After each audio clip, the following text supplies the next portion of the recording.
जय श्री राम।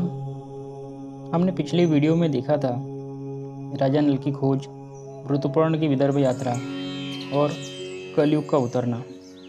अब इस वीडियो में हम आगे देखेंगे दमयंती के द्वारा राजा नल की परीक्षा, पहचान, मिलन और राजा नल को राज्य प्राप्ति।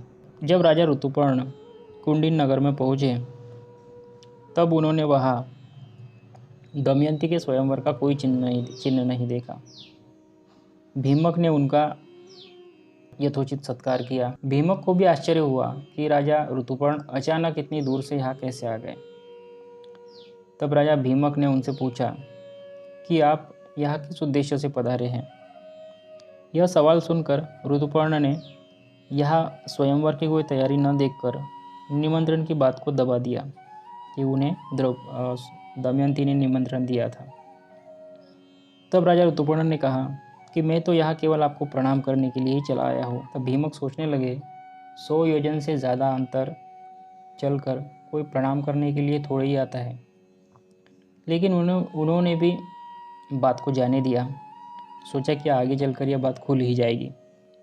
उसके बाद दमयंती सोचने लगी कि रथ की ध्वनि तो मेरे पतिदेव के रथ के समान ही जान पड़ती थी, लेकिन रथ पर वो नहीं है। रथ पर वार्ष्णेय था, राजा ऋतुपर्ण और एक कुरूप पुरुष बाहुक था। तब उसे शंका होने लगी। उसने अपने दासी को बुलाया और दासी से ऐसा कहा, केशिनी, तू जा, इस बात का पता लगा कि वह कुरूप पुरुष कौन है। संभव है वही मेरा पति हो। उसके सामने मेरा संदेश सुना। तब केशिनी बाहुक के पास गई। केशिनी ने पूछा, बाहुक, राजा नल कहाँ है? क्या तुम जानते हो अथवा तुम्हारा साथी वार्ष्णेय जानता है? बाहुक ने कहा, केशिनी, वार्ष्णेय तो राजा नल के बच्चों को यहाँ छोड़कर चला गया था। उसके संबंध में कुछ भी मालूम नहीं है। सुना है आजकल राजा नल रूप बदल कर रहता है, वह छिप कर रहता है। या तो राजा नल को वह स्वयं पहचान सकता है या तो उनकी पत्नी दमयंती, क्योंकि वह खुद लोगों के सामने प्रकट नहीं होना चाहता। आगे बाहुक ने कहा, राजा नल विपत्ति में पड़ गए थे, इसी से उन्होंने अपने पत्नी का त्याग किया। दमयंती को भी अपने पति पर क्रोध नहीं करना चाहिए, क्योंकि भोजन की चिंता में पक्षी उनके वस्त्र लेकर उड़ गए थे। उनका हृदय भी पीड़ा से जर्जरित था। यह ठीक है कि उन्होंने अपनी पत्नी के साथ उचित व्यवहार नहीं किया, लेकिन उनकी दुरावस्था पर विचार करके दमयंती को उन पर क्रोध नहीं करना चाहिए। इतना कहते ही राजा नल का हृदय खिन्न हो गया। वह दुख से रोने लगे। उनकी भावनाएं देखकर केशिनी आश्चर्यचकित हो गई। उन्होंने वह सब आकर दमयंती को बता दिया। अब दमयंती की आशंका और भी दृढ़ होने लगी कि यही राजा नल है। उसने अपने दासी से फिर कहा, केशिनी, तुम फिर बाहुक के पास जाओ और उसके आसपास बिना कुछ बोले खड़ी रहो। उसकी चेष्टाओं पर ध्यान दो। वह तुम्हें अग्नि मांगे तो मत देना, जल मांगे तो देर कर देना। उसका एक एक चरित्र मुझे आकर बताओ। क्योंकि दोस्तों, राजा नल एक ऐसे पुरुष थे जिन्हें अग्नि, जल और पृथ्वी पर नियंत्रण था। आगे चलकर ये बात हम सामने आएगी। तब केशिनी बाहुक के पास गई और राजा नल के सब चरित्र उसने जान लिए। वह फिर से दमयंती के पास आकर कहने लगी, राजकुमारी, बाहुक तो जल, थल और अग्नि पर सब तरह से विजय प्राप्त करने वाला पुरुष है। ऐसा पुरुष तो मैंने आज तक कभी नहीं देखा। वह जहाँ जाता है वहाँ द्वार अगर नीचा हो तो वह खुद ही ऊपर हो जाता है। उसे झुकना नहीं पड़ता। अगर कहीं छोटा छिद्र है तो वही उसके लिए गुफा बन जाता है। मतलब पृथ्वी तत्व जो है राजा नल के लिए, उस पर विजय प्राप्त कर ली थी राजा नल ने। मतलब पृथ्वी तत्व जो है, पृथ्वी में मतलब जो फिजिकल चीज़ें हैं उन्हें कितना भी बड़ा या छोटा राजा नल अपनी इच्छा अनुसार कर सकते थे। उसके बाद आगे केशिनी ने कहा, वहाँ जल के लिए जो घड़े रखे थे उसकी दृष्टि पड़ते ही वे जल से भर गए। उसने घास हाथ में रख कर सूर्य के आगे कर दी तो वह जलने लगी। अग्नि उसके शरीर को जला नहीं सकती, जल उसके मन के अनुसार बहता है। ये सब चमत्कार देखकर केशिनी हैरान रह गई।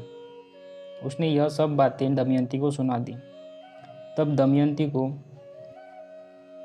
आगे केशिनी ने कहा, जब वह अपने हाथ से फूलों को मसलते हैं तब वे कुम्हलाते नहीं, प्रफुल्लित तथा सुगंधित होते हैं। ये सब लक्षणों को देखकर मैं तो भौचक्की सी रह गई। तब केशिनी ने ये सब बातें दमयंती को सुना दी, क्योंकि यह सब बातें दमयंती को पहले से पता थी कि उसके पति की शक्तियाँ क्या है। अब बाहु के कर्म और चेष्टाओं को सुनकर दमयंती निश्चित रूप से ये जान गई कि यह मेरे पतिदेव ही है। उसके बाद दमयंती ने केशिनी के साथ अपने दोनों बच्चों को नल के पास भेज दिया। उसके दोनों बच्चों का नाम था इंद्रसेना और इंद्रसेन। दोनों बच्चों को देखकर बाहुक ने दोनों बच्चों को अपनी छाती से लगा दिया और अपने दोनों को अपने गोद में बैठा लिया। उनको देखकर बाहुक के आंखों में आंसू आए, एक पिता का प्रेम उभर आया। उसने केशिनी से कहा, यह दोनों बच्चे मेरे दोनों बच्चों के समान ही हैं, इसीलिए मैं इतना भावुक हो गया। उसने केशिनी से कहा कि तुम बार बार मेरे पास मत आया करो, लोग क्या सोचेंगे। तुम्हारा यहाँ बार बार आना उत्तम नहीं है, अब तुम यहाँ से जाओ। तब केशिनी दोनों बच्चों को वहाँ से लौटा लाई। दमयंती को अब बहुत हद तक यकीन हो गया था कि यह मेरे पति ही है, लेकिन वह एक राजकुमारी थी, इसीलिए वह और एक पतिव्रता स्त्री थी, इसीलिए वह किसी परपुरुष से ऐसे मिल नहीं सकती थी। इसीलिए उन्होंने अपनी माता को कहा कि माता जी, मैंने राजा नल समझकर बार बार बहू की परीक्षा करवाई है और मुझे उसके रूप के संबंध में ही संदेह रह गया है। बाकी उसकी सब चेष्टाएं और सब गुण राजा नल की तरह ही है। अब मैं स्वयं उसकी परीक्षा करना चाहती हूँ, इसीलिए आप बाहु को मेरे महल में आने की आज्ञा दें अथवा मुझे ही उनके पास जाने की आज्ञा दीजिए। उसके बाद राजा नल को दमयंती के भवन में बुला लिया गया। जैसे ही बाहुक दमयंती के सामने आया, बाहुक का हृदय अचानक ही भर आया। वह एक साथ ही शोक और दुख से भर गया। उसकी आंखों से आंसू बह रहे थे। बाहुक का दुख देखकर दमयंती भी शोकग्रस्त हो गई थी। दमयंती ने कहा, बाहुक, पहले एक धर्मज्ञ पुरुष अपनी पत्नी को ऐसे ही वन में सोती छोड़कर चला गया था। क्या तुमने उसको कहीं देखा है? वह स्त्री थकी मांदी थी, निद्रा में थी। ऐसी निरपराध स्त्री को राजा नल के सिवा दूसरा कौन पुरुष निर्जन वन में छोड़ सकता है? मैंने जीवन भर उनका कोई अपराध नहीं किया, फिर भी उन्होंने मुझे किस अपराध की सज़ा दी। इतना कहते कहते दमयंती के नेत्रों में आंसू की झड़ी लग गई। बाहुक ने कहा, प्रिय, मैंने जानबूझकर न तो राज्य का नाश किया और न तुम्हें त्यागा है। मेरे ऊपर तो कलयुग सवार था, बस उसी की सब महिमा है। मैंने खुद तो तुम्हारा त्याग नहीं किया। मैं जानता हूँ, जब से तुम मुझसे बिछड़ी हो तब से रात दिन मेरा ही स्मरण चिंतन करती रहती हो। लेकिन अब मैंने उद्योग और तपस्या के बल पर कलयुग पर विजय पा ली है और वह अब मेरे शरीर से चला गया है। अतः अब हमारे दुख का अंत हो जाएगा। मैं तो एकमात्र तुम्हारे लिए ही यहाँ आया हूँ। लेकिन मुझे यह तो बतलाओ कि मेरे जैसे प्रेमी और अनुकूल पति को छोड़कर तुम किस तरह से दूसरा विवाह कर सकती हो? क्या कोई दूसरी स्त्री तुम्हारी तरह आचरण कर सकती है? तुम्हारे स्वयंवर का समाचार सुनकर ही तो राजा ऋतुपर्ण बड़ी शीघ्रता के साथ यहाँ आए हैं। इस बात को सुनकर दमयंती थरथर काँपने लगी। वो डर गई कि बात से उनके पति उन्हें पुनः त्याग ना दें। तब दमयंती ने हाथ जोड़कर कहा कि आर्यपुत्र, मुझ पर दोष मत लगाइए। आप तो जानते ही हैं कि आपके लिए मैंने अपने सामने प्रकट देवताओं को भी छोड़ दिया था, क्योंकि जब दमयंती का स्वयंवर हुआ था, पहले भाग में हमने देखा था कि राजा नल दमयंती को प्राप्त करने के लिए 4 देवता आए थे। उनका रूप भी दमयंती के नल के समान ही था, लेकिन दमयंती ने उन सब का त्याग किया था और राजा नल को वरण किया था। इसी से दमयंती ने कहा कि आपके लिए तो मैंने प्रकट देवताओं को भी छोड़ दिया था। मैंने आपको ढूंढने के लिए ही बहुत से ब्राह्मणों को भेजा था, वे पृथ्वी पर सब जगह मेरी कही हुई बात ही दोहराते थे और आपके सामने भी ब्राह्मणों ने वही बात दोहराई थी और मुझे आकर बताया था। आपने उस बात का यथोचित उत्तर भी दिया था। यह समाचार सुनकर आपको बुलाने के लिए ही मैंने यह युक्ति की थी, क्योंकि मैं जानती हूँ कि आपके अतिरिक्त ऐसा कोई दूसरा पुरुष नहीं है जो 100 योजन का अंतर एक रात में ही पार कर सकता है, क्योंकि आप ये अश्वविद्या में सबसे निपुण हैं। मैं शपथपूर्वक आपके चरणों का स्पर्श करके सत्य कहती हूँ कि मैंने कभी मन से भी परपुरुष का चिंतन नहीं किया है। यदि मैंने कभी मन से पाप कर्म किया हो तो वायुदेव, सूर्यदेव और चंद्रमा मेरे प्राणों का नाश करें, नहीं तो ये तीनों देवता यहाँ प्रकट होके मेरी बात को पुष्टि दे। दमयंती के इतना कहते ही तीनों देवता आकाश में प्रकट हो गए और उन्होंने उनमें से वायुदेव ने कहा कि राजन, दमयंती सत्य कहती है। दमयंती ने कोई पाप नहीं किया। जब से दमयंती तुम्हारे साथ बिछड़ी है तब से 3 वर्ष तक उसने अपने शील व्रत की रक्षा की है। इसने तुम्हें ढूंढने के लिए ही स्वयंवर का एक नाटक रचा था। वास्तव में दमयंती तुम्हारे ही योग्य है और तुम दमयंती के योग्य हो। इसी से कोई शंका न करो और इसका स्वीकार करो। पवन देवता की बात सुनकर राजा नल को बड़ा हर्ष हुआ। तब चारों ओर सुगंधित शीतल वायु चलने लगी। भावुक ने सोचा कि अब अपना रूप प्रकट करने का समय आ गया है। तब नागराज करकोटक का दिया हुआ वस्त्र ओढ़कर उसने नागराज करकोटक का स्मरण किया। तुरंत ही उसका रूप बदल गया और वह अपने मूल रूप में आ गया, राजा नल के।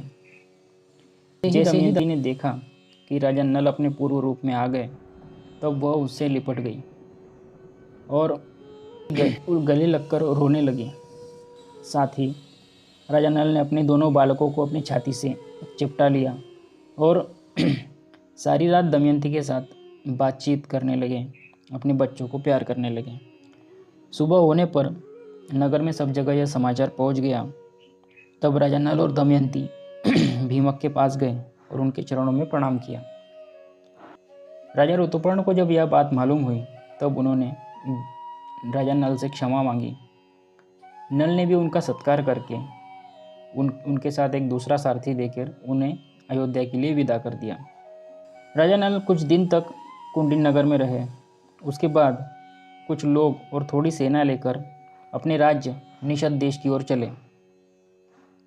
निषद देश में जाते ही उन्होंने वहाँ उनका भाई जो पुष्कर राज्य कर रहा था उससे यूँ कहा, या तो तुम कपट भरी जुए का खेल फिर से मुझसे खेलो या धनुष पर डोरी चढ़ाकर मुझसे युद्ध करने के लिए तैयार हो जाओ।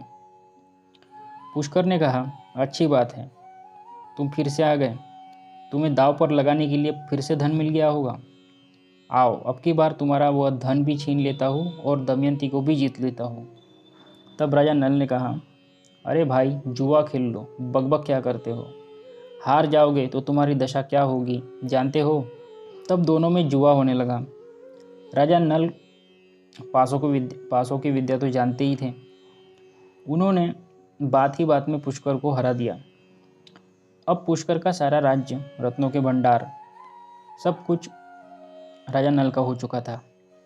लेकिन अपना भाई समझकर राजा नल ने उसे उसका भाग लौटा दिया और उसके राज्य को भी लौटा दिया और कहा कि तुम ये सब लेकर अपने राज्य चले जाओ। मैं पहले भी तुमसे नहीं हारा था, वो तो सिर्फ कलयुग का प्रभाव था, इसी से मैं तुम्हें माफ़ करता हूँ। तब पुष्कर वहाँ से चला गया अपने राज्य की ओर। उसके बाद दमयंती भी निषद देश में आ गई और नल और दमयंती दोनों हंसी खुशी राज्य करने लगे। इस तरीके से नल दमयंती का ये आख्यान समाप्त होता है, जिसे अपने वनवास के दौरान बृहदश्वजी ऋषि ने राजा युधिष्ठिर को कहा था। तब बृहदश्वजी ने युधिष्ठिर को कहा कि युधिष्ठिर, तुम्हें भी थोड़े ही दिनों में अपना राज्य मिल जाएगा, सगे संबंधी मिल जाएंगे। राजा नल ने तो जुआ खेलकर अकेले ही उसका दुख सहा था, तुम्हारे साथ तो तुम्हारे भाई और पत्नी और ब्राह्मण भी साथ में हैं। यह विचार करके चिंता त्याग दो। नागराज, करकोटक, दमयंती, नल और ऋतुपर्ण की यह कथा सुनने से कलयुग के पापों का नाश होता है। इसके बाद बृहदश्व जी ने युधिष्ठिर को पासों की विद्या और अश्वविद्या दोनों सिखा दी और ये सिखाकर वो वहाँ से चले गए। यही पासों की विद्या और अश्वविद्या उन्हें बाद में काम आई जब उनका अज्ञातवास शुरू हुआ। अज्ञातवास के दौरान आप सभी जानते हैं कि राजा युधिष्ठिर विराट नगर में कंक बन के रहे थे। तब वो राजा विराट के साथ वहाँ द्यूत खेलते थे और अश्वविद्या उन्होंने नकुल और सहदेव को सिखाई थी, जो कि उनके अज्ञातवास में उन्हें काम आई। वो भी विराट नगर की अश्वशाला में काम करते थे। इसी क्रम में अर्जुन ने भी नृत्य का कौशल स्वर्ग में गंधर्वों से सीखा था जब वो अस्त्र प्राप्ति के लिए स्वर्ग गए थे। नल दमयंती का आख्यान हर किसी को सुनना चाहिए। इससे कलयुग के पापों का नाश होता है तथा दुखी मनुष्यों की पीड़ा कम होती है, उन्हें धैर्य की प्राप्ति होती है। जय श्री राम, जय श्री कृष्ण।